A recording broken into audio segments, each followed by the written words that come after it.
Bonjour à tous et bienvenue dans Mangaga, l'émission qui vous parle d'animation japonaise et de manga. Aujourd'hui, on va se pencher sur un de mes chouchous de 2016. Je veux bien sûr parler de Kotetsujo no Kabaneri, plus connu sous le nom de Kabaneri of the Iron Fortress.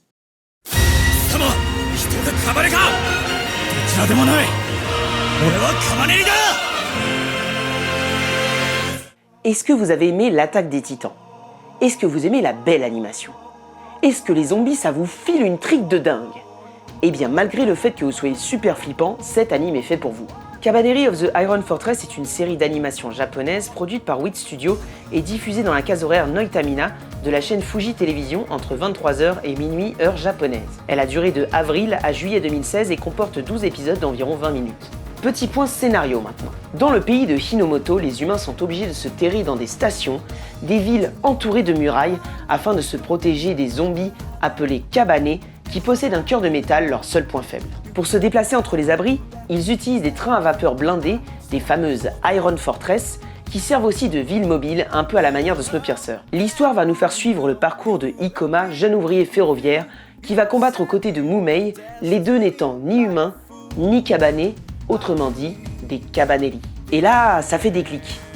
Des sortes de zombies, des humains qui se cachent derrière des murailles, un héros prêt à tout pour exterminer la menace, ça ressemble énormément à l'attaque des titans. Et pour cause, puisque Wit Studio est à l'origine des deux animés. Mais la ressemblance s'arrête là. Alors que pour l'attaque des titans, le propos se base beaucoup plus sur un conflit militaire avec les ennemis, ici, on s'attardera plus sur la survie du groupe, le voyage vers un lieu sûr, un refuge. Maintenant que nous avons fait le tour, parlons de ce qui nous intéresse ici, l'équipe derrière Kabaneri. L'attaque des titans ayant permis à Wit Studio de se faire connaître, il semble évident de capitaliser sur ce succès en rappelant une partie de l'équipe. Et c'est le cas pour Araki Tetsuro, réalisateur de l'attaque des titans sur qui une bonne partie de la promo de Kabaneri s'est appuyée. Mais il est aussi connu pour son travail sur High School of the Dead ou encore Death Note. Et qui de mieux pour seconder un réalisateur de cette trempe qu'un scénariste de talent, j'ai nommé Ookochi Ichiro, l'homme à l'origine de l'histoire de Code Geass, une petite perle de la Japanimation et de loin un de mes favoris. Et puisqu'on parle d'animation, il nous faut un vrai coup de crayon, quelqu'un capable de donner vie à nos personnages.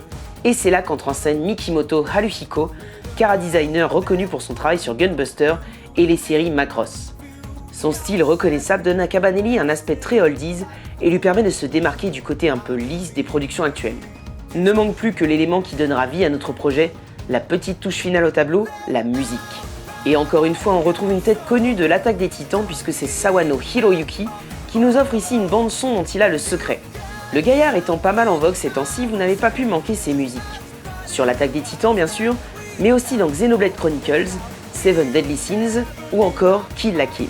Une équipe premium donc qui nous sert ici un animé rythmé, nerveux et parfois même touchant avec le personnage de Mumei.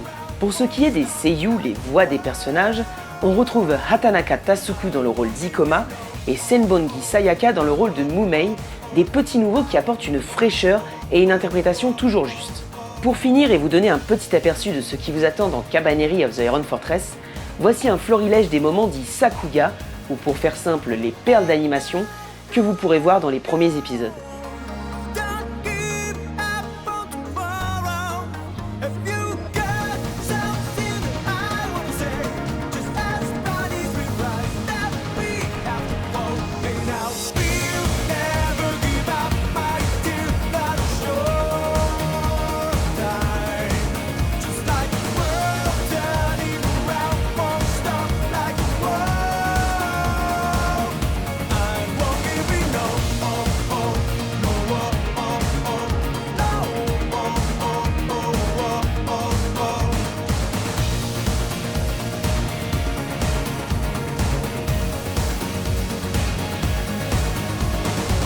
Voilà, c'était le premier épisode de Mangaga, j'espère que ça vous a plu et que ça vous a donné envie de regarder Kabaneri of the Iron Fortress.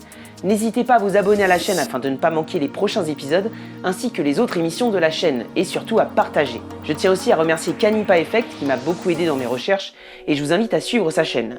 En attendant, je vous donne rendez-vous pour le prochain épisode où on parlera de Fate Zero et Fate Unlimited Blade Works. Jané!